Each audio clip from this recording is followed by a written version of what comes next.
Hey everyone, this is one of those DIY videos where I show you what not to do, while I do try to show you how to fix this. But unfortunately, I am going to show you the mistakes I made in the hopes that you don't make the same mistakes I did in replacing all of the stripped out bolts into my floorboard that were holding in my Lippert fold out solid stairs. So let's take a look.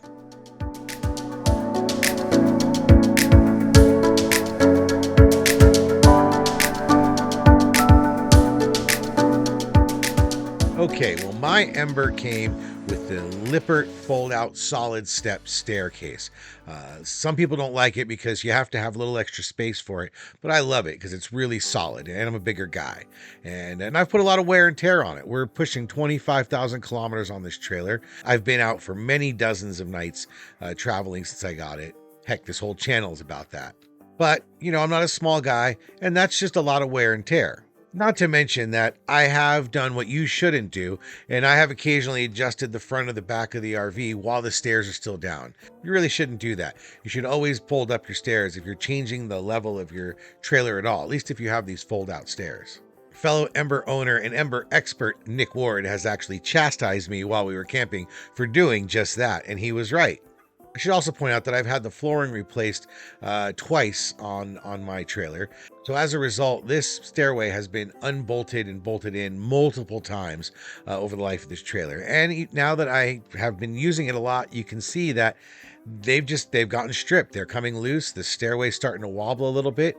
So it's time to pull out those lag bolts, fix it up, and set in some new lag bolts. Of course, the first thing I need to do is unbolt it and remove it.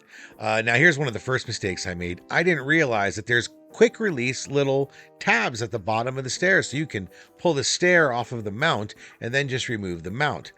I didn't realize that, so I sat there and pulled the bolts off by myself, wrestled that thing out, and I did get it out, but I probably made the bolt holes even more stripped. And more importantly, I actually bent the plate just a little bit. It wasn't much. I was able to bend it back when I got home. It wasn't that hard. It just tells you should always undo the quick release and pull the stairs out before you remove the plate. That was the first lesson I learned and the first mistake I made. I'm going to interrupt this really quick. We're giving away actually a free All Powers power unit and just explain the sweepstakes to you in case you want to sign up for a free entry to get one of these cool solar generating power stations. Hey everyone, I've got some exciting news. We're partnering with All Powers, and we're giving away an awesome piece of All Powers gear.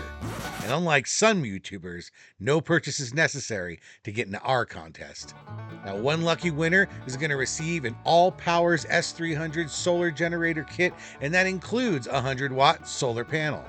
This generator is perfect for RV trips or just charging your devices on the go. It's portable, eco-friendly, and it even has smart controls. Imagine having all that power at your fingertips. Now, I have 2 All Powers units and I use them all the time. So now how do you enter? It's super easy. If you're new here, just subscribe to the RVing with Joe YouTube channel, then head on over to the contest video that's linked below and leave a comment on that contest video saying you've subscribed. It has to be on that video for it to count. And if you're already part of the community, first of all, thank you very much for subscribing. And secondly, head over to that contest link and comment below that you're already a subscriber, and then tell us something that you like or don't like about the channel. We always like the feedback. So make sure your comment saying you're subscribed is in the contest video comments. The link is below. Now remember, only one entry per person, so make it count. The contest starts March 16th and it runs until April 17th. Make sure to get your entry in before then.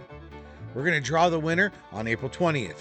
It's important to note that while this contest is open worldwide, if you're in Alaska, you'll need to provide a shipping address either here in Canada or in the lower 48. For whatever reason, we're not able to get this thing shipped to Alaska. Sorry about that. The full rules are in the contest description. Make sure you read them. And subscribe, comment, get busy living with RVing with Joe and All Powers. Good luck, everyone. Okay, let's get back to the repair. So the composite flooring that the Ember uses is, doesn't have any wood or anything like that, and it's supposed to be able to hold bolts well. When I asked the Ember community what would they suggest to fill these holes in so that I could retap them, I didn't want to use any kind of wood product since there's no wood in the flooring. 2 products basically was mentioned by most people. One is Marine Tex, and the other one is 3M 5200. Neither of them are that cheap, but hey, You know, if you want to get something that's going to work, you're going to end up paying for it. So I had a lot of instructions and ideas from everybody on how to do it. And I did have somebody who'd suggest, why bother even putting new lag bolts in? Why don't you just put a bolt through and put a nut on the other end, and that'll just hold it in place. Now, I didn't really want to puncture through the whole floor, and to be honest, I wasn't even sure if that portion of the floor was covered by the underside or not. So that was not something I was going to consider. So I really like the idea of just using one of these sealants or adhesives to fill the holes, and then we could just put a new pilot hole in, put the new bolts in. So I ended up going with the 3M 5200. It seemed like a good cost-effective solution. I chamfered the hole a little bit, and that's where you sort of do like a countersink kind of drill into the top of the hole. And that gives it a little more grab for that stuff to go in.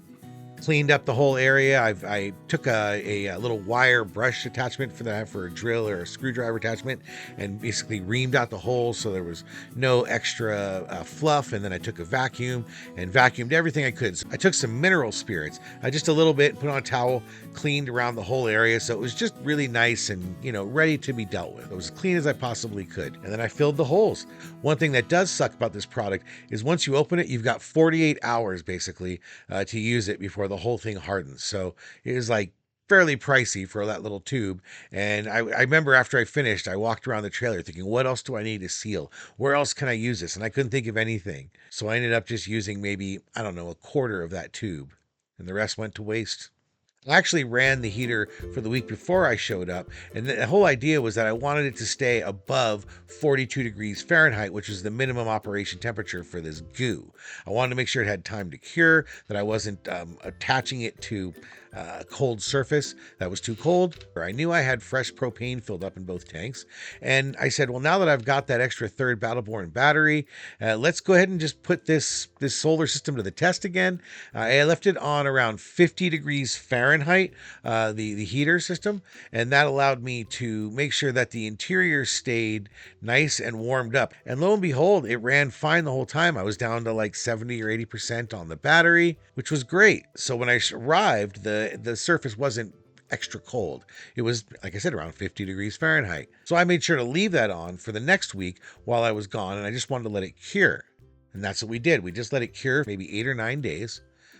I also decided to add a few more holes to the plate. I figured it can't hurt. Maybe I'm wrong there, but I pretty much just decided to add a hole in between each of the existing holes, and then I would just add in more bolts because, there's going to be just as much wear and tear on it, and I want it to hold. So I went to a local, smaller, independent hardware store, my neighborhood. That way I could get some advice from one of the guys and buy it right there. But it turns out I could only find one thing that matched up. It was kind of like a roofing screw. And if I took off the little, extra washer-like thing, they worked just fine. They were almost exactly the same size, except they were maybe close to a 1/4 inch longer, or maybe even less, just a hair longer. That's going to come up later. And then I also bought a couple of drill bits because I wanted to punch through that steel, and really all of my drill bits are just horrible. So I picked up a couple of drill bits, made sure that they were good quality ones to go through the steel. And really it wasn't a big deal getting through the steel at all. So I got everything prepped, and it was time to head back to the RV. It was freezing cold and raining out, and I could see the steam coming out of the Truma combi vent, telling me once again that the Ember ecosystem of the solar system running the heater at only at 50, so not too hot, was just enough to where the battery was able to recharge from the solar every day. And I'd gone 3 weeks now pretty much running that heater off the same propane on eco mode. It's an amazing little product. That's when I really like the Ember, I gotta say. So now I'm back. I've got the plates drilled out. I've got it disconnected from the stairs. Now I know how to disconnect and reconnect it using the quick connect. So I grabbed my drill bits and started to just drill some pilot holes.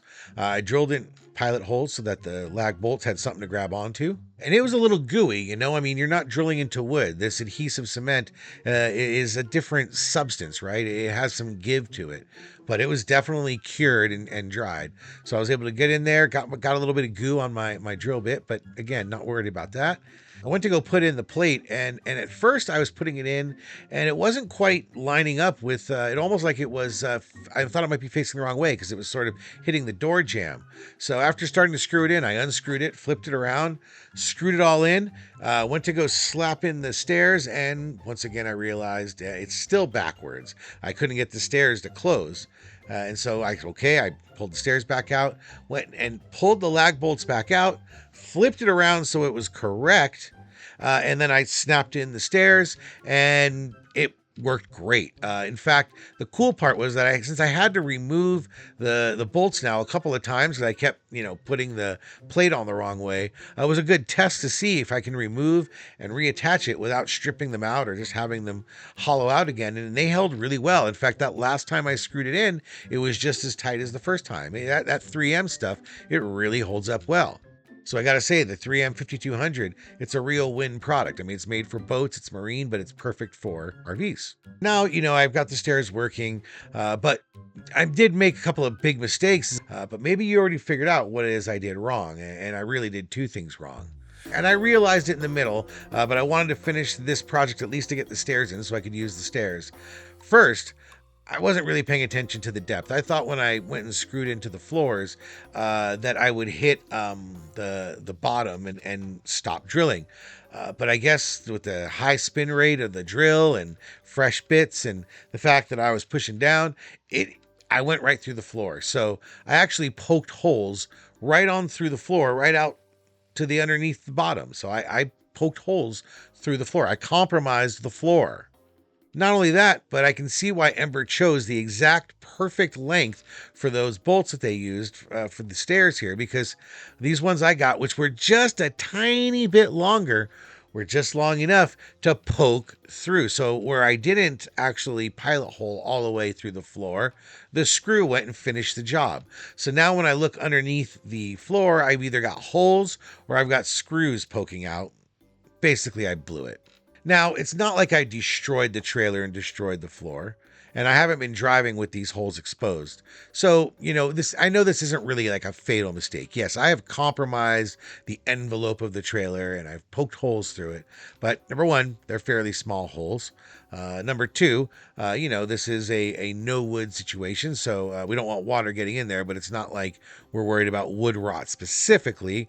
And number three, now I know about 3M 5200 adhesive goop, and I'm going to have to go spend another ungodly sum on a very small bottle of that stuff, and I'm going to have to go and refill all those holes. Plus, I'm going to have to get some replacement lag bolts that actually match up with the Ember size. But man, what a bonehead move. Add it to the pile of bonehead moves I've made RVing. You basically have to make every mistake once in my world. But hopefully I'm only going to make this mistake once. I should have thought it through. All these years, I've never poked a hole through my wall. I'm always thinking about the thickness of the wall and thinking about when I'm mounting a screw into the wall, always making sure that screw is shorter than the width of the envelope that I'm going through. But I wasn't thinking going down. For some reason, I just thought it was thicker in my head. As far as those extra holes that I put in the plate, well, to be honest, I haven't actually used them.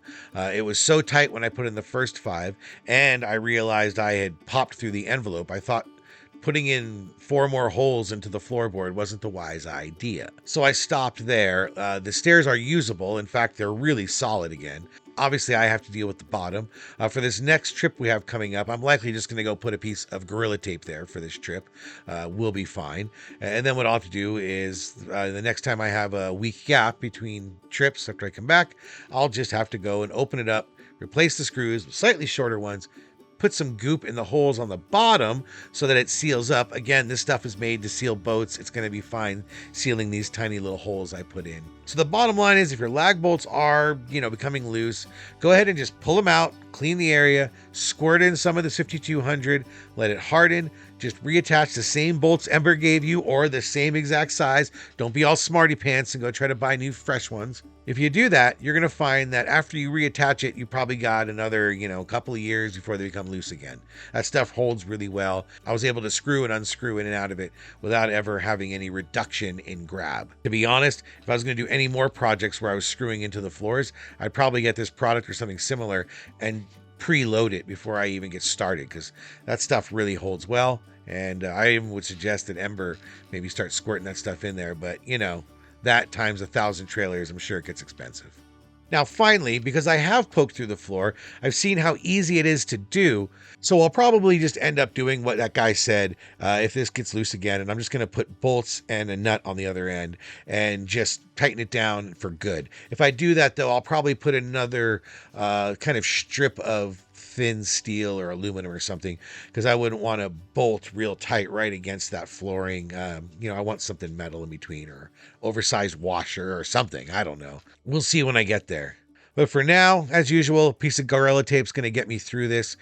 And then I'll just buy more of that 3M stuff. I got to try to figure out what else I can use it on before I buy it. Because, man, that stuff's expensive. I wish I could just buy like a little super glue little container of it. Anyway, I hope you found this helpful. Here is a link to that contest. Make sure you click on there. Make sure you follow the rules and get yourself into the contest. Down below, we've got RVs Gone Wild. And did you know I'm kind of working on a movie? I'm actually trying to do a travel movie. Check it out down here in the corner. I've got a trailer for that movie down in the corner. I'd really love it if you checked it out. Let me know what you think. I'm still editing it, so give me your feedback. Thanks, everyone.